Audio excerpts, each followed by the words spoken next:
दोस्तों नमस्कार।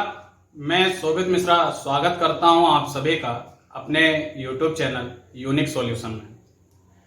आज हम लोग अर्थव्यवस्था के अंतर्गत वर्ल्ड हैप्पीनेस रिपोर्ट, विश्व खुशहाली रिपोर्ट की चर्चा करने जा रहे हैं।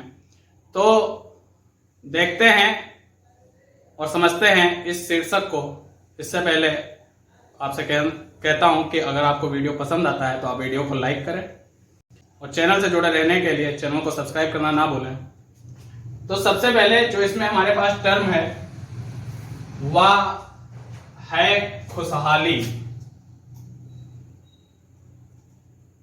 खुशहाली, देखिए, वर्ल्ड हैप्पीनेस रिपोर्ट को समझाने से पहले मैं चाहता हूं कि आप इस शब्द को समझें।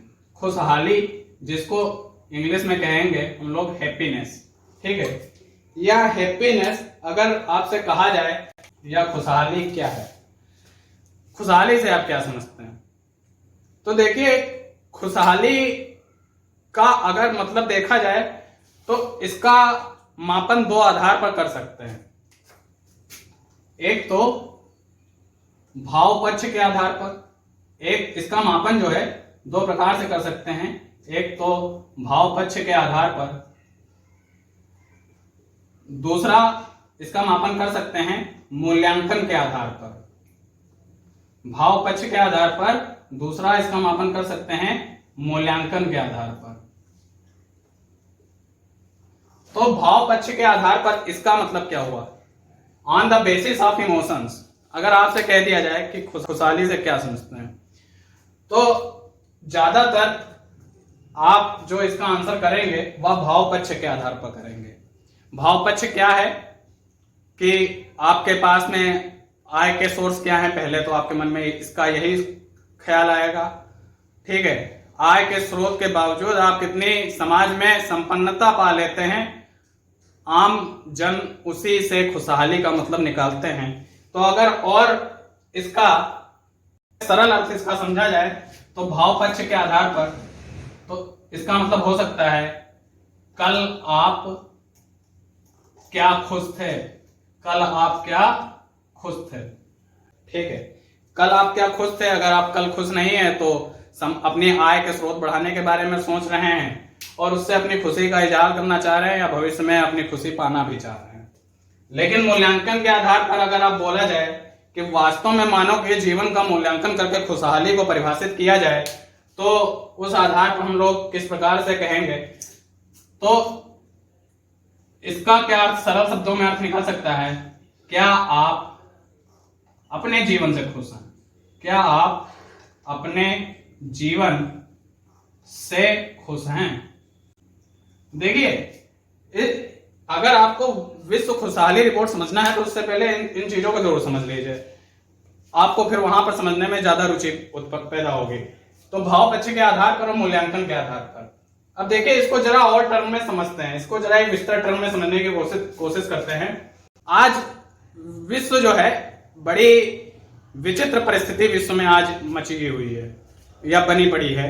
कि कौन सी परिस्थिति विश्व में बनी हुई है कि एक तरफ मनुष्य विज्ञान और तकनीकी का सहारा लेकर के आज विश्व का बहुत बड़ा तबका जो है उसका आनंद ले रहा है और उससे अपना जीवन जो है कह सकते हैं उन्नत अवस्था में बनाए है, या भाव पक्ष के आधार पर बोल दें खुशहाल बनाए हुए। लेकिन विश्व का एक बहुत बड़ा तबका, जिसमें आप कह सकते हैं कि विश्व की लगभग 1 बिलियन आबादी, विश्व की 1 बिलियन आबादी के पास में खाने की भी पूर्ति नहीं हो पाती है। विश्व की 1 बिलियन आबादी के पास में खाने की पूर्ति भी नहीं हो पाती है, ठीक है।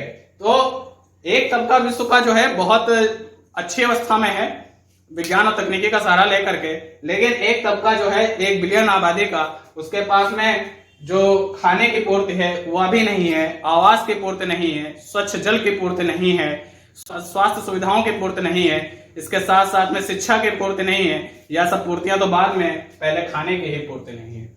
उसके बाद में आप देखें कि इसी में हम लोग और समझते हैं कि और क्या हम लोग विश्व में परिस्थिति आजकल देख रहे हैं कि मानव ने आज आर्थिक प्रगति तो बहुत कर ली, मानव ने आज आर्थिक प्रगति तो बहुत कर ली, मानव ने आज इकोनॉमिक डेवलपमेंट बहुत अच्छा कर लिया और प्राकृतिक संसाधनों का खूब दोहन किया। लेकिन इसका जो नकारात्मक पहलू यह बन रहा है कि मानव के आर्थिक प्रगति हो गई, लेकिन जो पर्यावरणीय नुकसान हो रहा है, मानव क्या उसका सोच रहा है और क्या हमारी खुशी उस पर्यावरणीय नुकसान से नहीं जुड़ी है। ठीक है, तो पहला पक्ष आप समझने की कोशिश करें। इसके बाद में आप इसका दूसरा पक्ष समझें। इसका दूसरा पक्ष समझें कि अगर आप कहते हैं कि नहीं कि खुशी का मतलब केवल आय के संसाधनों से ही है, किसी की आय का स्तर अच्छा है तो वह खुश है, तो ऐसा नहीं है। आप विश्व में अगर आय की तुलना करें तो किस देश में प्रति व्यक्ति आय स्तर सबसे ज्यादा होगी, आपके मन में आंसर जो आएगा वह अमेरिका आएगा। आपके मन में जो आंसर आएगा वह अमेरिका आएगा। लेकिन क्या अमेरिका खुश है? क्या अमेरिका खुश है? तो देखिए अमेरिका में कौन कौन सी परेशानी है। कहते हैं ना कि दूर के ढोल सुहावने होते हैं, तो दूर के ढोल सुहावने हैं, लेकिन वास्तव में हम लोग अमेरिका के रहने वाले नहीं हैं, हम लोग इंडियन हैं। तो वहां पर किस प्रकार की परेशानियां देखने को आती हैं। देखिए नंबर एक पर वहां पे पूंजीवाद तो है ही, इसलिए एक विशाल सामाजिक और आर्थिक जो अंतर है या विषमता है वह वहां पर पाई जाती है। सामाजिक आर्थिक विषमता, सामाजिक और आर्थिक विषमता। देखिए प्रति व्यक्ति आय का स्तर तो हम लोगों से कुछ अच्छा ही है, लेकिन सामाजिक जो आर्थिक विषमता है वहां पर भी है। ऐसा नहीं है कि वहां पे हर एक व्यक्ति बिलियनियर है, वहां पे हर एक व्यक्ति मिलेनियर है। वहां पर भी समाज बटा हुआ है, किसी के पास ज्यादा रुपया है, किसी के पास कम रुपया है। तो आर्थिक विषमता या बहुत ज्यादा गहरी है वहां। सामाजिक विषमता कैसी, आपने अभी सुना होगा, ठीक है, आई कांट ब्रीथ नाम का एक कैंपेन चला था, जिसमें एक अमेरिकी पुलिसमैन ने जो है वहां पे नस्ली भेदभाव दिखाते हुए काले लोगों को प्रताड़ित, वहां पे एक व्यक्ति की हत्या करी थी। तो सामाजिक और आर्थिक विषमता वहां पाई जाती है। और आप देखें वहां पर सामाजिक भरोसा नहीं है, वहां पर लोगों में सामाजिक भरोसे की कमी है, सामाजिक भरोसे में कमी। ठीक है, इसके बाद आप देखें वहां पर लोगों को सरकार के प्रति विश्वास में कमी है, लोगों में सरकार के प्रति विश्वास में कमी है। इसके बाद आपको देखना चाहें सामाजिक और आर्थिक विषमता, सामाजिक भरोसे में कमी, सरकार के प्रति विश्वास में कमी।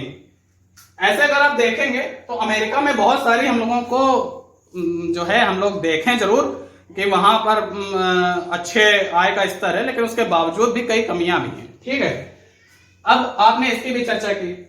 अच्छा, इसके साथ में आप इसका नंबर तीसरा पहलू समझें।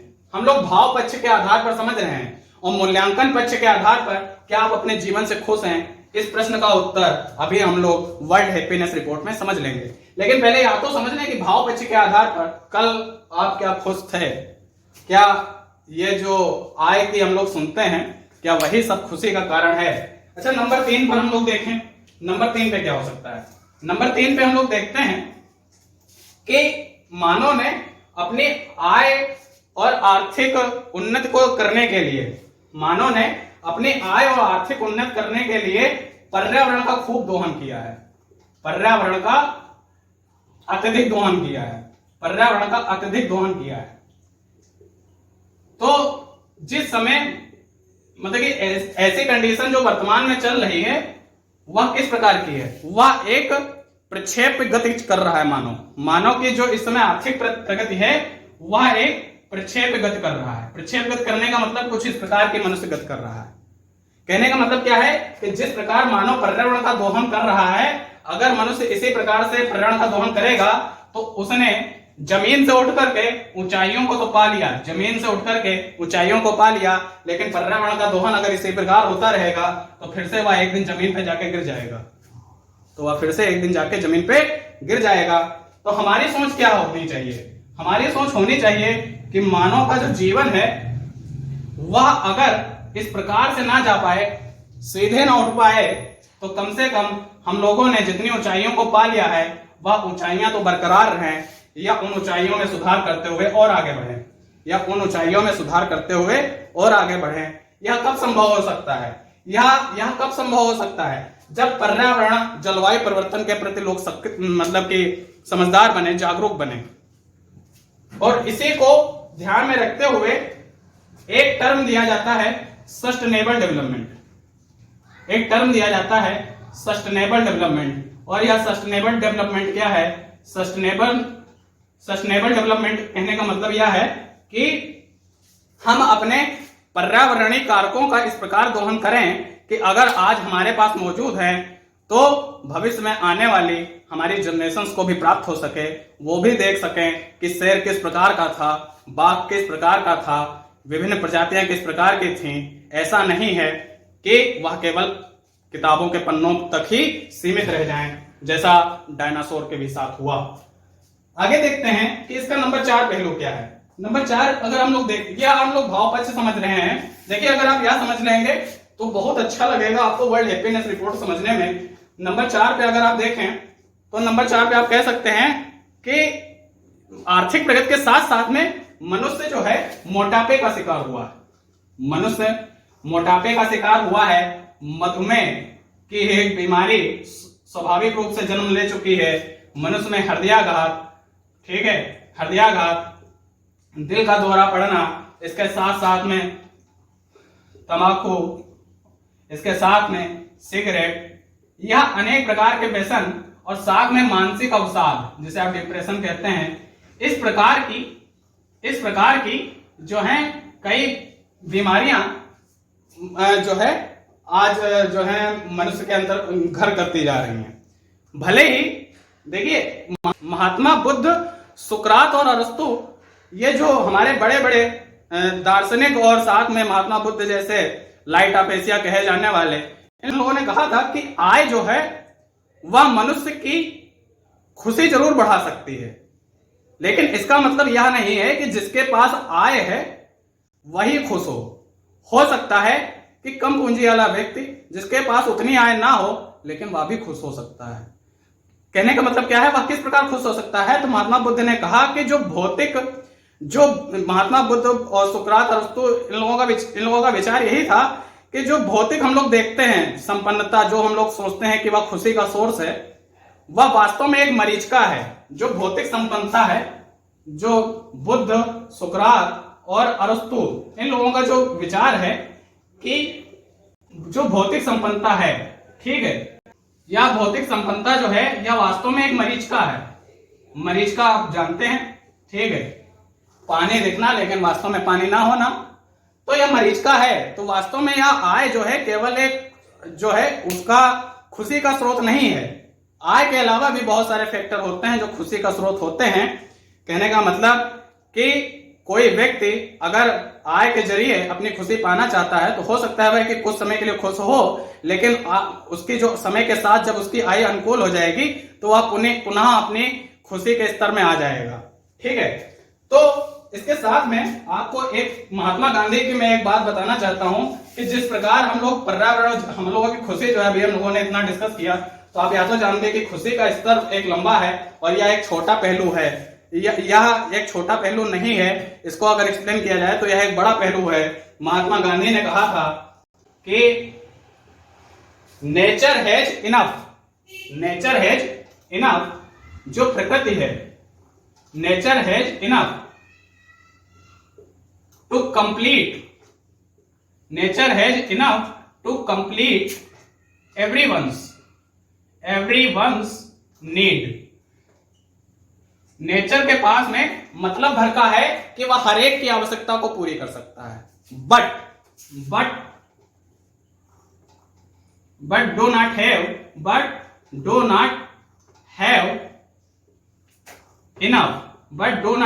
Enough to complete one's greed. मतलब कि सबकी आवश्यकताओं को पूरी करने भर का जो है वह नेचर के पास है, लेकिन अगर एक व्यक्ति भी लालची हो जाए तो उसके लालच को पूरे करने के पास में नेचर के पास उतना भी नहीं है। ठीक है, nature has enough to complete everyone's need but do not have enough to complete one's greed. यह महात्मा गांधी जी का कथन है। तो इस प्रकार हम लोगों ने भाव पक्ष के आधार पर जो है खुशी को समझने की कोशिश की, तो जरा चलिए हम लोग चर्चा कर लेते हैं कि मूल्यांकन पक्ष के आधार पर तो जो हम लोगों की वर्ल्ड हैप्पीनेस रिपोर्ट है वही समझ लीजिए कि वह मूल्यांकन पक्ष है। वर्ल्ड हैप्पीनेस रिपोर्ट जो है वह मूल्यांकन पक्ष है, तो आप इसको समझें। वर्ल्ड हैप्पीनेस रिपोर्ट या मूल्यांकन पक्ष है, या वर्ल्ड हैप्पीनेस रिपोर्ट जो है आप याद कर लें, यूनाइटेड नेशन ऑर्गेनाइजेशन जो है, यूनाइटेड नेशन ऑर्गेनाइजेशन की जो संस्था है, कौन सी, SDSN, जिसका पूरा नाम है सस्टेनेबल डेवलपमेंट